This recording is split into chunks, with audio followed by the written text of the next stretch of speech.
Hi, everybody. Another return episode of Nick on 90s, and I think it was an opportunity with just the passing of the last couple of weeks of Roger Corman. And we talk about one of the most interesting developments in his film career, even though he directed a lot of movies and produced a lot of movies. But it's one of these most bizarre things is his production. He was half producer of The Fantastic Four. This movie never got released. There's a great documentary on YouTube about the whole process of why it never got released called Doomed. It's on YouTube.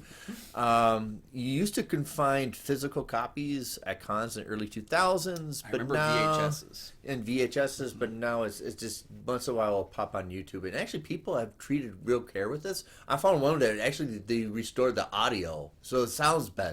Oh, my version was in HD. In HD? Oh, yeah. So a lot of people have worked very hard, and this is kind of the interesting aspects about it.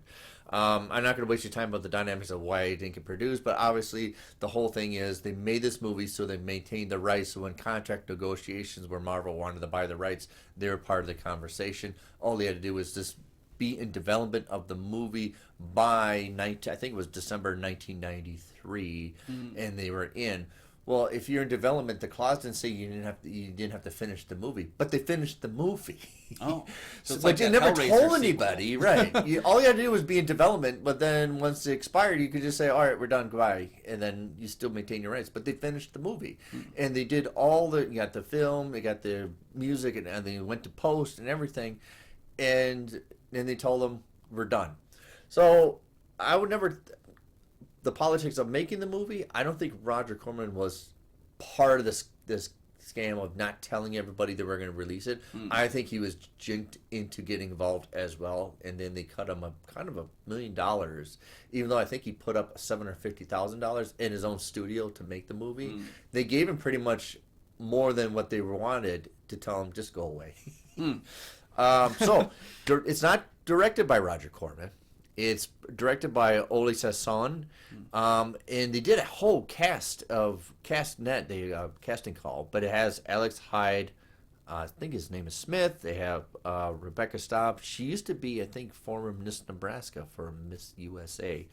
And She was on Jay Seinfeld. Underwood. I think if you recognize Jay Underwood, he was the boyfriend in Uncle Buck. Oh, Yeah, you got it. And then Joseph Culp plays Dr. Doom. It was supposed to have a worldwide premiere at the Mall of America here in January 1994, and then nothing came of it. I remember going to cons and hearing about they had a Fantastic Four movie coming out, but understand in the early 90s, Marvel movies were kind of a joke. They were kind of campy. I don't think we had a good one yet. We just had this Captain America movie came out where he's wearing a motorcycle helmet the entire time. So we weren't really like, with high anticipation like we are now.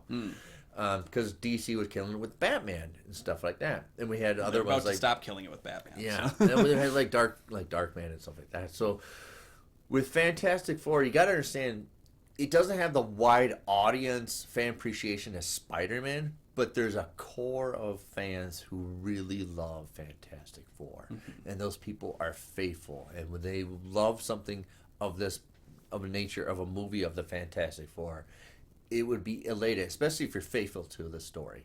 And I think that's what works. It's not the greatest script. It's very green, but it's most faithful to what the Fantastic Four is about than any other ones that came up after it.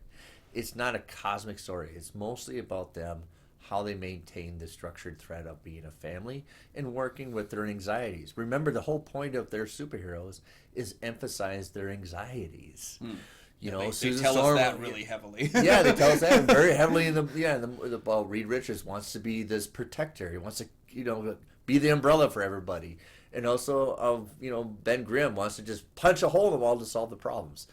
Not to mention, he has this phobia of being, this creature, which I really love when Stan Lee made this thing that, we have to make this. Well, I have to put a monster in this group. Yeah.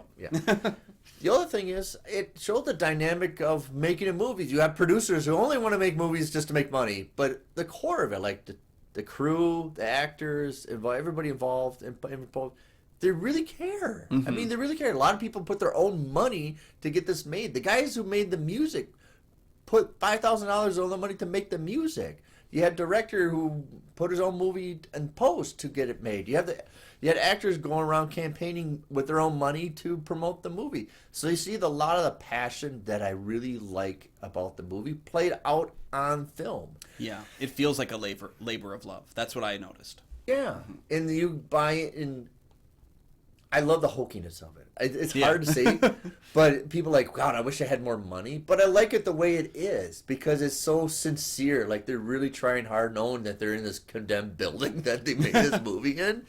That you have people who really care about being acting, making a really good movie, no matter how, even though they're working on cheap, they're trying really hard to make a fantastic movie. So if you have an opportunity to ever see it, I'm sure there's very different ways you can find it on YouTube. Be wary of getting a physical copy. Sometimes it's a copy of a copy, and you're just not going to get it. So be wary of that. But hopefully, in the coming days, we'll get a fantastic movie that has still, and I regard this as my favorite ones already. Okay, so Still.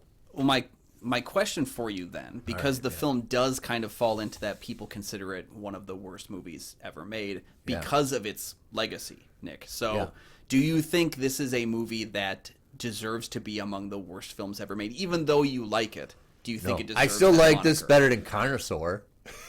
How dare you, sir? And Carnosaur came out a year before that. Remember, that was supposed to a lot of the shared sets. So if you want, that's a double feature. Go see Carnosaur and see this movie. Like I recognize the same set, they just painted it different. Oh, looking forward to our next I don't episode think of Kyle it's and Nick the on film for worst that. thing ever. I think it's a wonderful script. Obviously, it's a very that need a reworked and stuff like that. But it starts out beautifully. You get Reed Richards' genius and already arrogant, and you project that in 20 seconds. Yeah. Where it took the one that they made with Jessica Biel. Oh, Alba in 2004? Jessica Alba. Yeah. The whole movie, it took him all worked his arrogance the entire time. Yeah, and that film feels like it's copying from this one. Yeah. Yeah. So, what do you think of my thoughts on the unreleased Fantastic Four? It's still my favorite one. I appreciate it. But I know there's a better one out there. There needs to be one sooner. Wonderful. Yeah. So, that's another Nick on 90s. Thanks for watching.